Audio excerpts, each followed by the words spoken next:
Pada pertemuan kemarin sudah dijelaskan tentang abstrak. Abstrak terdiri dari 5 komponen, yaitu introduction, method, result, discussion, final, summary.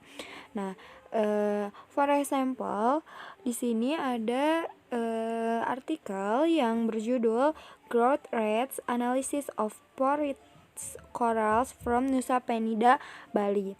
Nah, di dalam abstrak ini terdapat tiga komponen, yaitu introduction, discussion, and result. Nah, yang example yang kedua yaitu artikel yang berjudul An Analysis of Language Varieties Used by English Teachers in Young Learners Class. Nah, di sini ada 5 komponen. Semuanya lengkap pada abstrak yang kedua ini, yang yaitu introduction, result, methods, discussion, and final summary.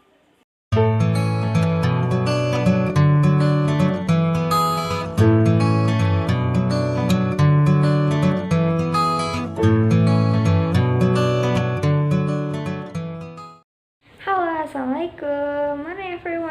Di sini saya Mirna Putri Yohana akan menjelaskan how to write introduction and methodology of research paper.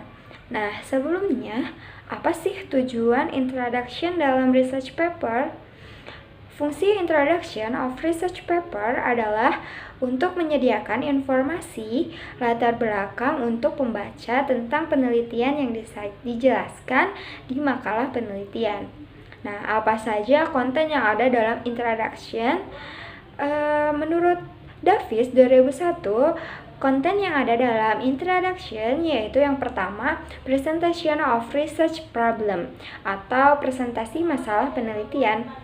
Dalam bagian ini, sang penulis menjelaskan latar belakang riset, misalnya dengan memberitahukan manfaat yang diperoleh dari riset atau mengapa problemnya belum terpecahkan.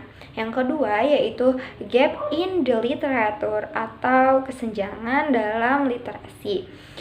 Penulis menjelaskan jawaban mengapa penelitian diadakan dan bagaimana jarak dalam literatur yang diisikan penulis dengan melakukan penelitian ini.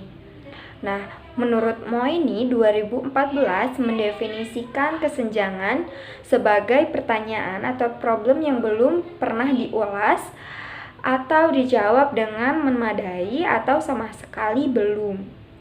Kesenjangan tersebut bisa berupa populasi atau ukuran. Contohnya, situs riset, metode penelitian, teknik pengumpulan data, teknik analisa data, atau variabel penelitian lainnya.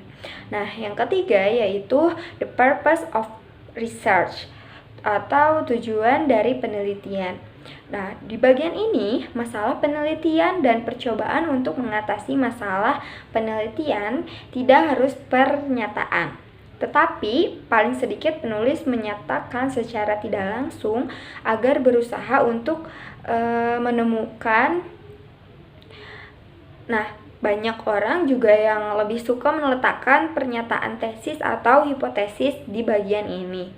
Nah, lalu yang keempat ada the nature of the research atau sifat penelitian. Di bagian ini menjelaskan sifat penelitian tersebut seperti variabel-variabel yang diselidiki dan metode riset yang digunakan. Yang kelima yaitu a brief review of the relevant literature atau ulasan singkat dari literatur.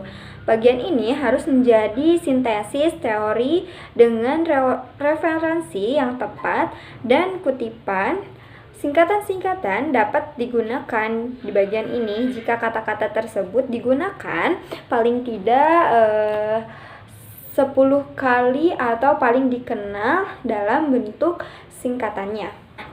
Jika menggunakan singkatan, penulis harus menjelaskan atau mendefinisikan singkatan tersebut di awal. Adapun tujuan tinjauan sastra adalah untuk mendeskripsikan masa lalu penelitian dengan masalah penelitian saat ini.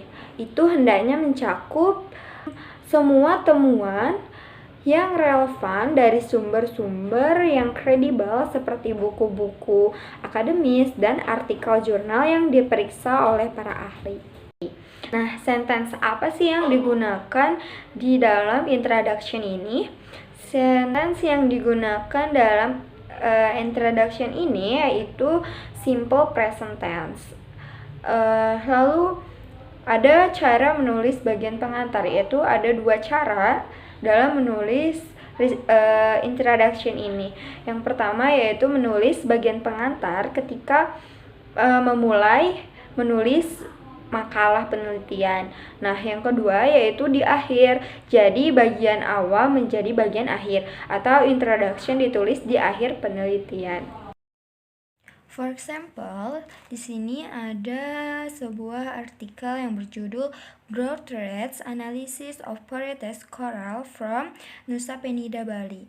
Nah, di sini terdapat abstrak dan introduction. Nah, dalam introduction di makalah ini di artikel ini terdapat 3 komponen, yaitu yang pertama presentasi masalah penelitian, kesenjangan dalam sastra, sifat penelitian.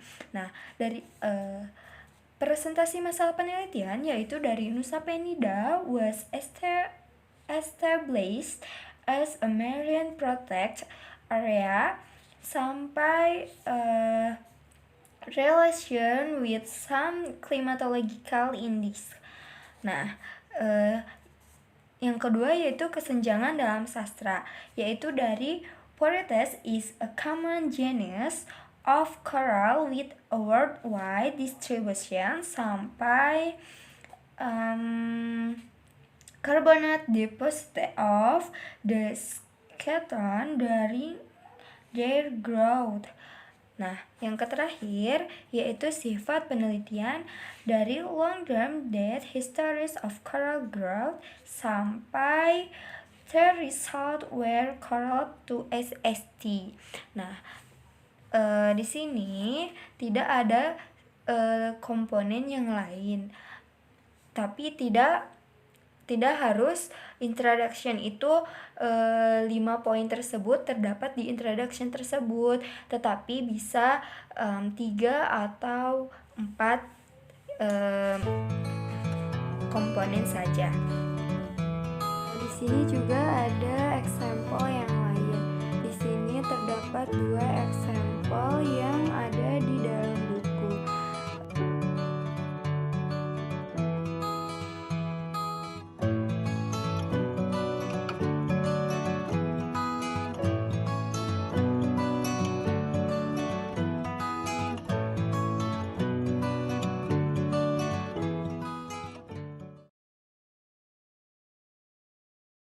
Nah, lalu selanjutnya bagaimana sih menulis bagian metodologi dalam sebuah penelitian? Bagian metodologi biasanya dianggap sebagai bagian yang paling mudah. Bagian ini biasanya terdiri dari desain dan metodologi atau metode yang digunakan untuk melakukan penelitian. Rancangan penelitian dalam ilmu fisik berbeda dari social science. Seorang penulis memiliki banyak pertanyaan untuk dibahas dalam metode penelitian. Sang penulis dapat menempatkannya dalam bagian lampiran. Metode ini hendaknya memiliki cukup perincian sehingga para peneliti dapat meniru penelitian ini. Nah, lalu apa sih tujuan metodologi dalam makalah penelitian? Metodologi memiliki 2 tujuan, yaitu yang pertama memungkinkan para penemu ulang mengevaluasi penelitian yang dilakukan. Misalnya, apakah para peneliti yang tepat dan teliti untuk penelitian mereka. Yang kedua, yaitu agar pembaca bisa mengulangi kajian itu jika mereka mau melakukannya. Nah, lalu untuk apa sih kalimat yang digunakan dalam sebuah metodologi? Karena bagian ini menjelaskan apa yang dilakukan para penulisnya dalam melakukan riset tersebut. Lalu, apa sih isi metodologi dalam sebuah makalah penelitian? Nah, semua aspek dari metodologi penelitian yang digunakan dalam penelitian ini harus dijabarkan secara mendalam sehingga peneliti lainnya dapat meniru kajian ini. Aspek-aspek yang biasa terdiri dari metode dan desain penelitian, sampel peserta atau minimum, sampling, instrumen pengumpulan data. Metodologi juga dapat menjelaskan tentang metode dan bahan-bahan yang digunakan dalam riset tersebut. Nah, sentence apa sih yang digunakan dalam metodologi ini? Metodologi menggunakan sentence yaitu simple past tense.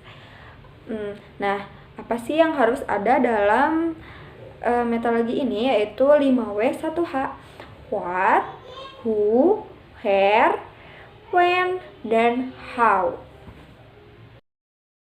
For example, di sini ada sebuah research paper atau penelitian yang berjudul Language Varieties Used by English Teachers in Young Learners Classes.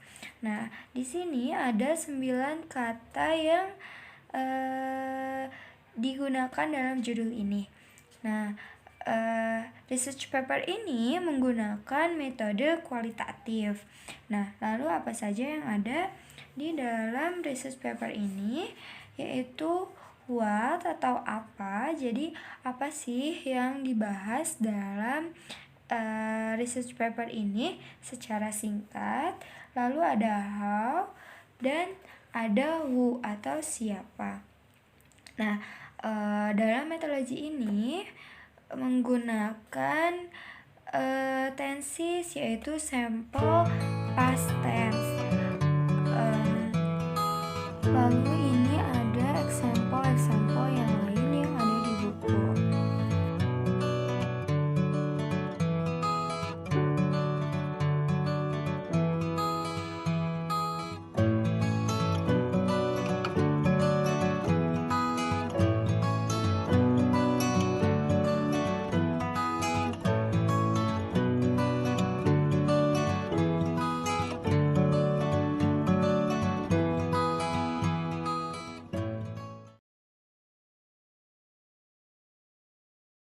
Lalu di sini ada sebuah artikel yang berjudul Increase Competitiveness and Work Readiness of Students for Year Vocational High School.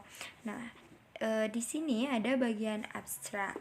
Nah, di dalam abstrak ini terdapat 3 komponen, yaitu introduction, discussion, and result. Nah, di bagian introduction, mengapa ini disebut introduction? Karena di bagian ini si penulis menjelaskan